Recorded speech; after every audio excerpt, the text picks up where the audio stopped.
लढतोय. मला छत्रपतींना मानणाऱ्या प्रत्येक त्या व्यक्तीला प्रश्न करायचा आहे. अरे 8 वर्षाची ही चिमुकली एवढ्या उन्हामध्ये, ते एफसी रोडच्या आंदोलनातही होती, आज मुंबईमध्ये एवढ्या उन्हामध्ये गेल्या 3 तास झाले मराठ्यांचा नकाशा परत यावा म्हणून न्याय मागत आहे. अरे हिला हिच्या भविष्याचं पडलेलं आहे.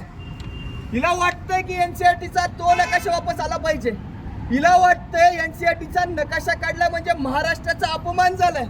अरे ती चिमुकली जर लढू शकते, छत्रपती शिवाजी महाराजांना मनस्थानी ठेवून ही जर लढू शकते ना, तुम्ही का लढत नाही? तुम्ही का लढत नाही? काही कॉन्ट्रोवर्सी झाली की पेटून उठणारे, छत्रपती शिवाजी महाराजांच्या नावाने व्याख्यान करून एवढे पैसे कमवणारे, राजकीय पक्ष चालवणारे. अरे आज आपल्या अस्तित्वावर आलाय.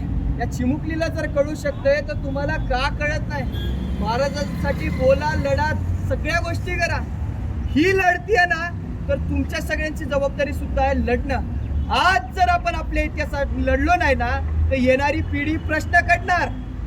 रायगडी तुम्ही महाराजांसमोर गेल्यानंतर काय सांगणार की महाराज आपला इतिहास पुसला जात होता आणि आम्ही शंड होतो?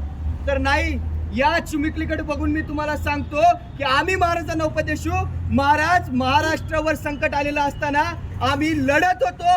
आम्ही लढून मरू पण मागं हटणार नाही. तुम्हाला आजही सांगतो, रस्त्यावर या, लढा. तुम्ही लढला नाही तर आमचा शेवट होईल, पण आम्ही लढू. जय भवानी, जय जिजाऊ, जय शिवराय, जय शंभूराजे, जय महाराष्ट्र.